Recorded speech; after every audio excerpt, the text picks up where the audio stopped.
कोई भी समस्या हो वह आज बचेगी नहीं।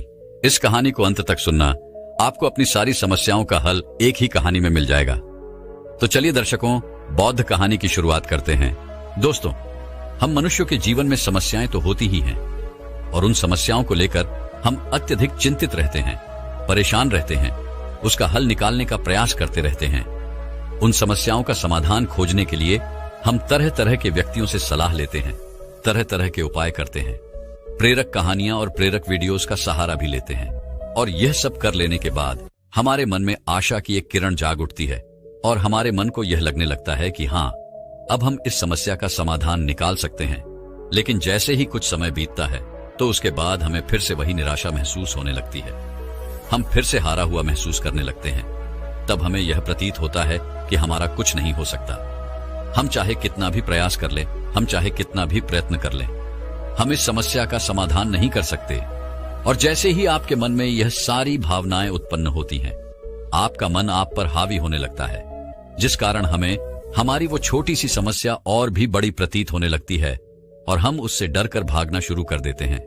लेकिन इससे उसका समाधान हमें नहीं मिलता, बल्कि वह समस्या हमारे पीछे पीछे भागती रहती है और हम उससे छुटकारा पाने के लिए तरह तरह के उपाय करते ही रह जाते हैं। लेकिन इससे हमें कोई लाभ नहीं मिलता, बल्कि हम उस समस्या में और भी घिरते चले जाते हैं और दिन ब दिन वो समस्या हम पर हावी होने लगती है, हमें और भी चिंतित करने लगती है, हमें और भी परेशान करने लगती है। तो ऐसी परिस्थिति में हमें क्या करना चाहिए? क्या हमें उन समस्याओं को वैसे ही छोड़ देना चाहिए या फिर उसका हल निकालने के लिए जी तोड़ मेहनत करनी चाहिए? आज की जो कहानी मैं आपको सुनाने जा रहा हूं, इस कहानी से आप यह अच्छी तरह समझ जाएंगे कि आपको अपने जीवन में ऐसी परिस्थितियों में क्या करना चाहिए। बहुत समय पहले की बात है। एक नगरी में 3 मित्र रहते थे। उन तीनों में घनिष्ठ मित्रता थी और उन तीनों की अपनी अपनी समस्याएं भी थी। उन्होंने अपने जीवन की उन समस्याओं का समाधान निकालने के लिए हर मुमकिन प्रयास तक किए, बहुत हाथ पैर मारे, कई तरह के उपाय किए, लेकिन उन्हें अपनी इस समस्या का समाधान नहीं मिल रहा था। जब भी उनके सामने कोई नई समस्या उत्पन्न होती तो वह तीनों मिलकर अपनी उस समस्या का समाधान करने का प्रयास करते। शुरू शुरू में तो उन्हें लगता कि उनकी समस्या सुलझ रही है, लेकिन जैसे ही कुछ वक्त और बीतता वे लोग उसके सामने हार मान जाते, घुटने टेक देते और फिर उन्हें यह लगता कि यह सब कुछ बेकार है, हमसे कुछ नहीं होने वाला। जिस समस्या के समाधान के लिए हमने इतने प्रयत्न किए, इतने उपाय किए, उसका तो कुछ हुआ ही नहीं। वह समस्या तो वैसे की वैसे ही खड़ी है। वह तीनों इसी बात को लेकर बहुत परेशान रहने लगे थे, बहुत चिंतित रहने लगे थे। उन तीनों ने मिलकर यह तय किया कि वह अपनी इस समस्या का समाधान अवश्य करके रहेंगे। चाहे कुछ भी हो जाए, वह इसका समाधान निकाल कर ही रहेंगे। उन तीनों ने एक लंबी यात्रा करने का निश्चय किया। उन्होंने यह सोचा कि कहीं ना कहीं कोई ना कोई तो उन्हें अवश्य मिल जाएगा जो उनकी इस समस्या का समाधान उन्हें अवश्य देगा। यही सोचकर उन तीनों ने इस यात्रा को आरंभ किया।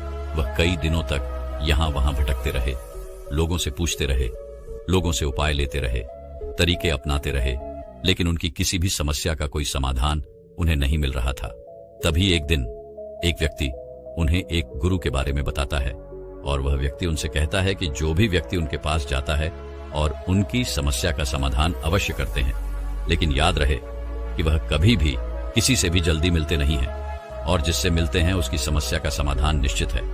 उस व्यक्ति की यह बात सुनकर वह तीनों मित्र उन गुरु से मिलने के लिए आगे की ओर चल पड़ते हैं। वे गुरु एक ऊंची पहाड़ी पर छोटा सा आश्रम बनाकर रहा करते थे। उन तीनों ने जैसे तैसे उस आश्रम का सफर तय किया और उन गुरु के पास पहुंचे। उन गुरु ने जब उन तीनों को देखा तो वे कहते हैं, तुम तीनों कौन हो और यहाँ पर क्या करने आए हो? तुम यहाँ से लौट जाओ, यहाँ तुम्हारा कुछ नहीं होने वाला। इस पर उन तीनों में से पहला मित्र कहता है गुरुदेव, हमने आपके बारे में सुना है, आप सबकी समस्या का समाधान करते हैं। हम आपके पास बहुत दूर से आए हैं और हम आपसे अपनी समस्या का समाधान लिए बिना यहां से कहीं नहीं जाएंगे। आपको हमारी समस्या का समाधान करना ही होगा। इस पर वह गुरु उन तीनों से कहते हैं, तो ठीक है, मैं तुम्हारी समस्या का समाधान अवश्य करूंगा। मुझे अपनी समस्या बताओ। इस पर पहला मित्र कहता है गुरुवर, मैं एक लड़की से विवाह करना चाहता हूं। मैं उससे कई दिनों से प्रेम करता हूं, लेकिन मेरे माता पिता उस लड़की से मेरी शादी नहीं होने देना चाहते। मैंने उन्हें बहुत मनाने की कोशिश की, उनके सामने हाथ जोड़े, उनके सामने विनती की, लेकिन उसके बावजूद भी मेरे माता पिता उस लड़की से मेरी शादी नहीं होने देना चाहते। इतना कहकर पहला मित्र शांत हो गया और फिर दूसरा मित्र कहता है गुरुवर, मेरा परिवार बहुत गरीब है और मैंने अपना ज्यादातर जीवन गरीबी में ही बिताया है, लेकिन मैं अब अमीर बनना चाहता हूं, मैं भी अत्यधिक धन कमाना चाहता हूं। इतना कहकर वह दूसरा मित्र भी शांत हो गया और फिर वह तीसरा मित्र कहता है गुरुदेव, मेरे पास पैसों की कोई कमी नहीं है, मैं पहले से ही बहुत अमीर घराने से हूं, लेकिन मेरे अंदर आलस कूट कूट कर भरा हुआ है, मुझे क्रोध भी बहुत आता है और मैं अब मृत्यु के बहुत करीब हूं। मुझे एक ऐसी गंभीर बीमारी है जिसका इलाज नहीं हो सकता, लेकिन मैं अभी जीना चाहता हूं, अपने जीवन का वह सुख और आनंद पाना चाहता हूं। इतना कहकर वह तीनों मित्र शांत हो गए। तभी वह गुरुवर उन तीनों से कहते हैं, तुम तीनों ने जो भी समस्याएं मुझे बताई हैं, यह वास्तविक नहीं है। जब तुम तीनों को तुम्हारी असली समस्या पता चल जाए, तब तुम मेरे पास आना, मैं तुम्हारी समस्याओं का समाधान अवश्य करूंगा। उन गुरु की यह बात सुनकर वह तीनों सोच में पड़ गए कि आखिर यह समस्या नहीं है तो फिर क्या है।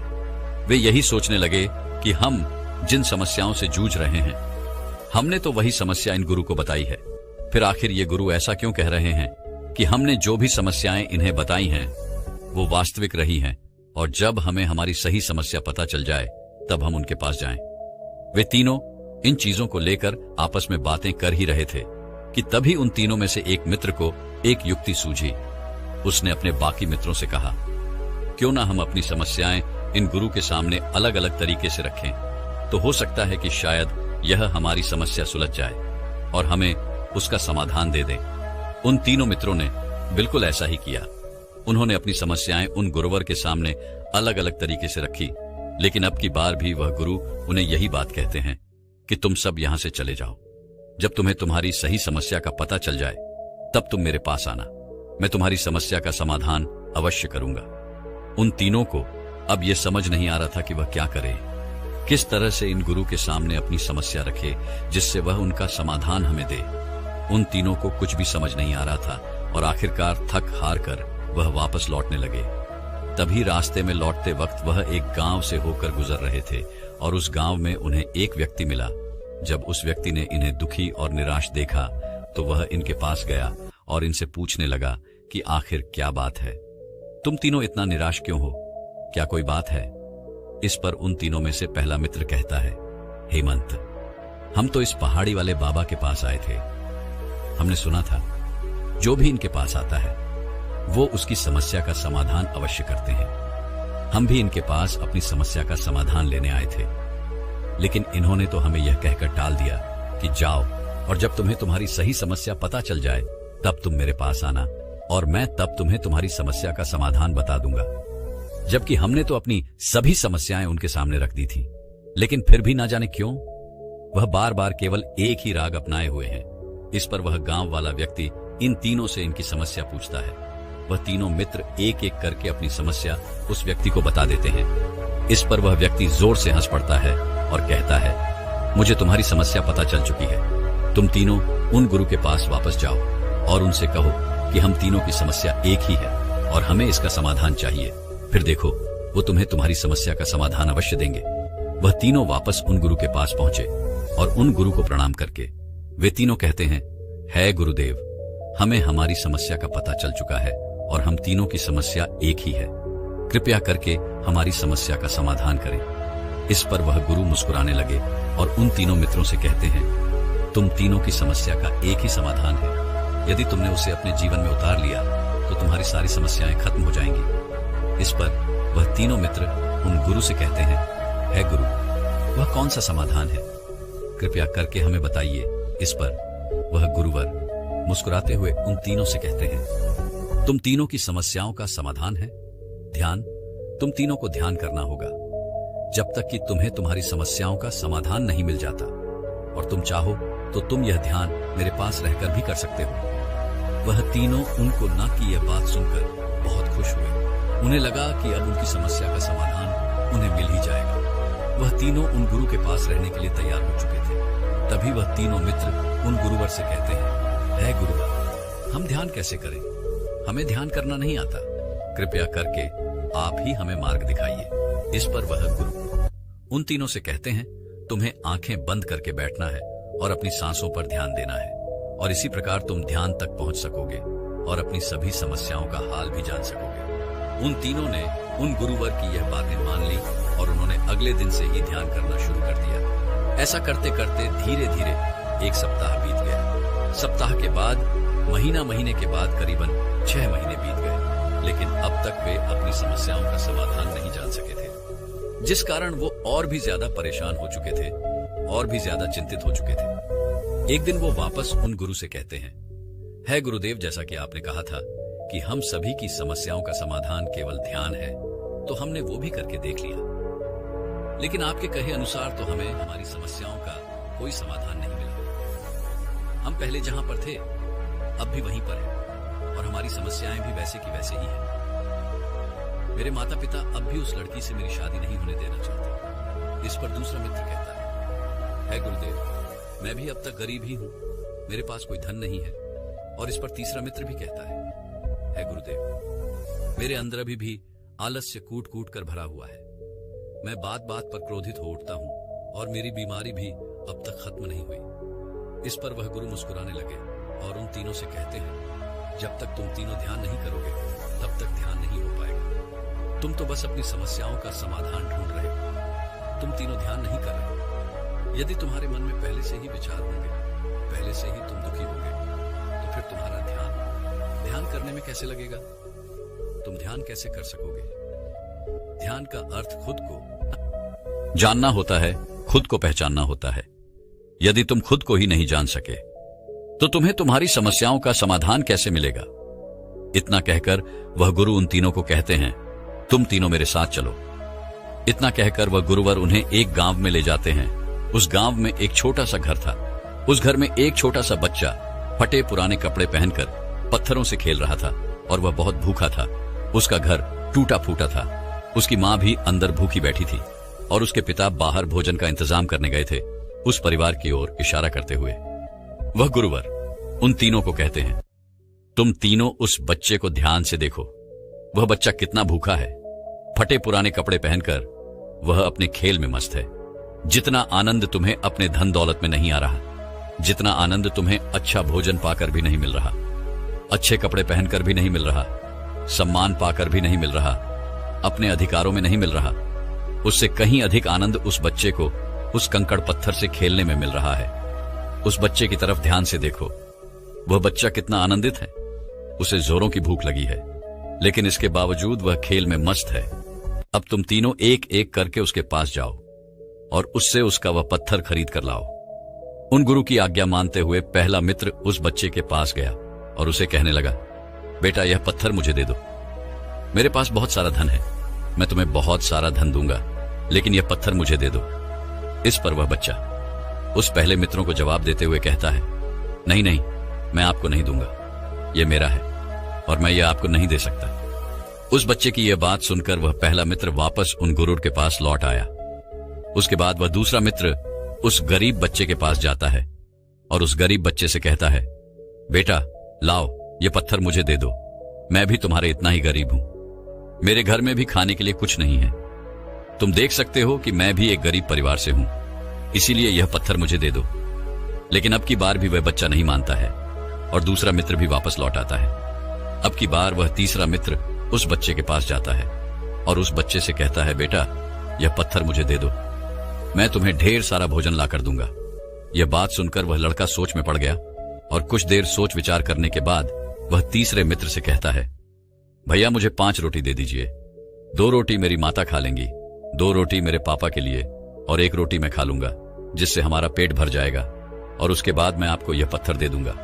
यह सुनकर वह तीसरा मित्र दौड़ा दौड़ा बाजार की ओर गया और वहां से उसने ढेर सारा भोजन लाया और उस बच्चे को थमा दिया। यह देखकर वह बच्चा बहुत प्रसन्न हुआ। उसने खुशी खुशी वह भोजन लिया और अपने हाथ पर वह छुपाए हुए पत्थर उस तीसरे मित्र के हाथ पर रख दिए। पर ऐसा करते हुए उस बच्चे के मन में उन पत्थरों के प्रति अत्यधिक प्रेम था। वह बहुत प्रेम पूर्वक उन पत्थरों को देख रहा था, जैसे उसके हाथों से उसकी पूरी संपत्ति जा रही हो, जैसे उसके हाथों से उसका खजाना जा रहा हो। उस तीसरे मित्र को उस बच्चे के हाथों से वह पत्थर लेते हुए जरा भी अच्छा नहीं लग रहा था। इसलिए उस तीसरे मित्र ने वह पत्थर उस बच्चे को वापस लौटा दिया और भोजन देकर वह वहां से चला गया और उन गुरुवर के पास पहुंचा। उन गुरु से वह कहने लगा, है गुरुदेव, मुझे माफ कीजिए, मैं आपके लिए वह पत्थर नहीं ला सका। इस पर वे गुरुवर उन तीनों से कहते हैं, तुमने देखा एक छोटा सा बालक ऐसे कठिन समय में भी ऐसी चीजों में खुशी ढूंढ ले रहा है जो चीजें तुम्हें बेकार लगती है। वह हर छोटी से छोटी चीज में भी आनंदित है, खुश है, फिर चाहे वह भूखा ही क्यों ना हो, लेकिन उसके पास जो है वह उसमें मस्त है, खुश है।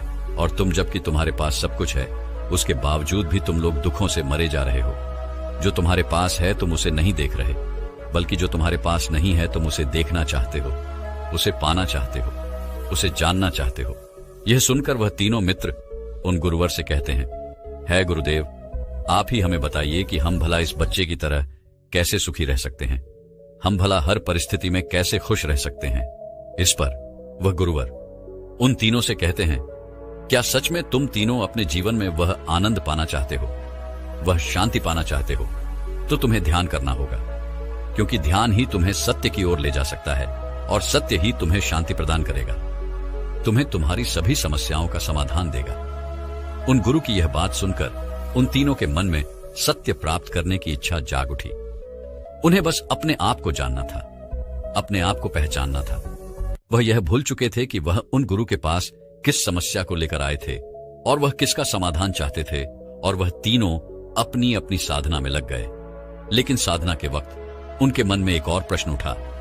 उन तीनों में से पहला मित्र कहता है गुरुर, जब हम ध्यान कर रहे थे तो उस वक्त मेरे मन में अनेकों तरह के विचार चल रहे थे। अनेकों तरह के विचार ने मुझे घेर लिया था। मैं जितना गहन ध्यान करने का प्रयास करता हूं, उतना ही ज्यादा विचार मुझे परेशान करने लगते हैं। मैं उतना ही ज्यादा उन विचारों में गिरता चला जाता हूं और मुझे निकलने का कोई रास्ता नजर नहीं आता। इस पर वह गुरुवर उन तीनों से कहते हैं, जब तुम ध्यान करते हो तो तुम्हें मन के रास्ते से ही होकर गुजरना होता है, और जब तुम मन के रास्ते से होकर गुजरोगे, मन के भीतर चलोगे, तो तुम्हें मन तरह तरह के विचार ही दिखाएगा, क्योंकि हमारा मन विचारों से ही तो बना है। और तुम जितना रास्ता तय करते जाओगे, मन तुमको रोकने का उतना ही अथक प्रयास भी करेगा। वह तुम्हें उतने ही अधिक विचारों में घेरता चला जाएगा ताकि तुम ध्यान करना छोड़ दो। और जब तुम ध्यान नहीं करोगी तब तुम्हारे मन में उतने विचार नहीं आएंगे। पर जैसे ही तुम ध्यान के लिए मन के रास्ते उतरते हो, वह तुम्हें तरह तरह के विचार दिखाना शुरू कर देता है। परंतु तुम्हें इन विचारों से डरना नहीं है। तुम्हें तो इन्हीं विचारों को पार करके आगे जाना है, तुम्हें रुकना नहीं है। और तुम्हारे रास्ते में यदि विचार आ रहे हैं और तुम्हारा मन तुम्हें रोकने का प्रयास कर रहा है, तो इसका अर्थ यह है कि तुम सही रास्ते पर हो। बस तुम्हें आगे बढ़ते जाना है और तुम्हें खुद को जानना है, पहचानना है। उन तीनों ने उन गुरुवर की सारी बातें अच्छी तरह समझ ली और वह ध्यान करने लग गए। धीरे धीरे उन्हें महीनों बीत गए और महीनों के बाद साल। लेकिन अब तक वो अपने आप को नहीं जान पाए थे। उन्हें कुछ भी ज्ञान नहीं हो पाया था। वो इस बात को लेकर अत्यधिक चिंतित रहते, परेशान रहते। उन्हें कुछ समझ नहीं आ रहा था कि आखिर वह क्या करें। तभी वह गुरु उन तीनों से कहते हैं, तुम्हारा मन तुम्हारे साथ खेल खेल रहा है। तुम्हारा मन तुम्हें दुखों की ओर खींच रहा है, और दुखी मन कभी भी दया नहीं कर सकता। वह तो समस्याओं में ही उलझा रह जाता है। जैसे कि अब तुम्हारी समस्या ये है कि तुम करीबन 1 साल से ध्यान कर रहे हो, लेकिन तुम ध्यान को प्राप्त नहीं कर सके। इतना समय बीत चुका है और तुम अपने आप को अब तक जान नहीं पाए। तभी वह गुरु व उन तीनों को आकाश की ओर इशारा करते हुए कहते हैं, देखो, उस आकाश की ओर देखो। उस आकाश में बादल मंडरा रहे हैं। उन बादलों को अपना दुख समझो, मन की चाल को समझो, जो सूर्य के प्रकाश को तुम तक आने से रोक रहा है। क्या तुम इन बादलों को रोक सकते हो? क्या तुम इन बादलों को हटा सकते हो? क्या तुम इनका कुछ कर सकते हो? इस पर वे तीनों मित्र उन गुरु से कहते हैं, नहीं गुरुवर, हम इस बादल का कुछ नहीं कर सकते। इस पर वह गुरुवर कहते हैं, तुमने ठीक कहा, तो फिर तुम इतना परेशान क्यों हो? तुम्हें तो यह देखना चाहिए कि कितने सुंदर बादल है और कितना सुंदर दृश्य है। तुम्हें तो इसका आनंद लेना चाहिए। दुखी होना छोड़कर तुम्हें इस पल का आनंद उठाना चाहिए। उन गुरुवर की ये सारी बातें उन्हें अच्छी तरह समझ में आ चुकी थी। उन्होंने फिर से ध्यान करना शुरू किया और धीरे धीरे वह ध्यान में उतरते चले गए। उनके मन में शांति होने लगी, उनकी समझ बढ़ने लगी और समझ बढ़ते बढ़ते उनका चीजों को देखने का नजरिया भी पूरी तरह से बदल चुका था। उनमें सत्य देखने की दृष्टि उत्पन्न हो चुकी थी। अब वह जब भी ध्यान करने बैठते तो बहुत तेजी से ध्यान में उतर जाते, और उन्होंने अब इसका इतना प्रयास कर लिया था कि अब सत्य को प्राप्त भी कर चुके थे।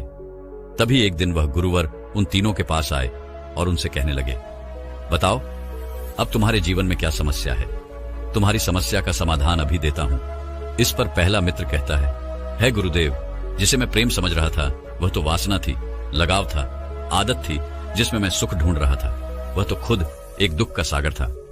तभी अगला मित्र कहता है गुरुदेव, जिसके पास जीवन है, जो स्वस्थ है, जो अनुभव कर सकता है, सोच समझ के साथ जी सकता है, वह अमीर है और बाकी सब गरीब है। जो जितना ज्यादा धनी है वह अमीर है, ऐसा उनका भ्रम है। वास्तविक तौर पर तो वह उतना ही ज्यादा दुखी है, परेशानियों से घिरा हुआ है और उतना ही गरीब है। आगे वह तीसरा मित्र कहता है गुरुदेव, जीवन के पहले और जीवन के बाद गहरी नींद है, पर जो इस समय पर भी आलस्य में डूबा रहता है वह कर्महीन है। ऐसे व्यक्ति अपने लिए नरक का निर्माण करते हैं। जो जाग रहा है, जो जागरूक है, उसे इस जीवन का आनंद मिलता है, और जो सो रहा है उसे केवल दुख। आगे वह कहता है कि जो खुद को ठीक से नहीं समझ पाते, जिनका खुद पर कोई नियंत्रण नहीं है, ऐसे नासमझ लोग अपने कर्मों के कारण क्रोध उत्पन्न करते हैं, और यही क्रोध हमें नष्ट कर देता है। यही क्रोध हमारे विनाश का कारण भी बनता है। यही क्रोध हमारी सोच समझ को खा जाता है। हमारे अंदर जो ऊर्जा है उसे भी यह नष्ट कर देता है। लेकिन मनुष्य के जीवन में शांति ही परम सत्य है। क्रोध, भ्रम, ये सब झूठ है। आगे वह कहता है गुरुदेव, मैं बीमार हूं पर अब भी जीवित हूं। मृत्यु तो कभी भी किसी को भी आ सकती है, लेकिन जो वर्तमान में जी रहा है वह मृत्यु से कभी नहीं डरता, क्योंकि वह हर एक पल को भरपूर जी रहा है। वह अपने आप में संपूर्ण होता है। उसके मन में न तो कोई इच्छाएं होती हैं, ना ही कोई कामना और ना ही कोई वासना। वह हर पल हर दिन एक नया जीवन जीता है। उसके लिए हर दिन नया है, खास है। इन तीनों की यह बातें सुनकर वह गुरुवर मुस्कुराने लगे और उन तीनों से कहते हैं, तो इसका अर्थ क्या हुआ? तो क्या तुम तीनों की समस्याएं समाप्त हो चुकी हैं? क्या तुम्हें तुम्हारी समस्याओं का समाधान मिल चुका है? इस पर वह तीनों कहते हैं गुरुदेव, वो तो समस्याएं थी ही नहीं, बस हम ही उसे समस्या समझ रहे थे। हमारे अंतर्मन में जो भी उथल पुथल होती है वही हमें समस्या लगती है, वही हमें समस्या के रूप में दिखाई पड़ती है, और हम मोह माया, जीवन मरण, धन दौलत, प्राण प्रतिष्ठा, मान सम्मान में ऐसे उलझ जाते हैं कि हमें और कुछ नजर नहीं आता। हम इस जीवन को भी समझ नहीं पाते। हम अपने आप को समझ नहीं पाते, अपने आप को देख नहीं पाते, अपने आप को जान नहीं पाते। हम ये भूल जाते हैं कि चारों ओर केवल समाधान ही समाधान है, उत्तर ही उत्तर है, समस्याएं तो है ही नहीं। इतना कहकर उन तीनों ने उन गुरुवर को प्रणाम किया और वापस अपने घर की ओर लौट गए। दोस्तों, हम भी अपने जीवन में ऐसी बहुत सी चीजों के अंदर फंसे हुए हैं जो हमें लगता है क्या हमारी समस्या है, लेकिन वास्तविक तौर पर यह कोई समस्या नहीं है। समस्याएं तो हम खुद खड़ी करते हैं। और अगर आपके सामने भी ऐसी कोई समस्या है तो इसका सत्य भी यही है कि आपकी इन समस्याओं का समाधान केवल दो ही लोग कर सकते हैं। एक तो है समय और दूसरा आप खुद। दोस्तों, मैं उम्मीद करता हूं कि यह कहानी सुनने से आपके जीवन में अच्छे बदलाव आए होंगे। आपको इस वीडियो से क्या सीखने मिला, ये कमेंट करके जरूर बताइए, और अपने परिवार, दोस्तों या आपके करीबी इंसान के साथ ये कहानी शेयर करके उन्हें भी इस ज्ञान से परिचित करवाएं। बाकी अगर आपको यह वीडियो दिल से अच्छी लगी हो तभी इस वीडियो को लाइक कर देना, और आपने अब तक इस चैनल को सब्सक्राइब न किया हो तो चैनल को सब्सक्राइब भी जरूर कर देना। आपका हर दिन शुभ हो और खुशियों से आपका जीवन भरा रहे। धन्यवाद। नमो बुद्धाय।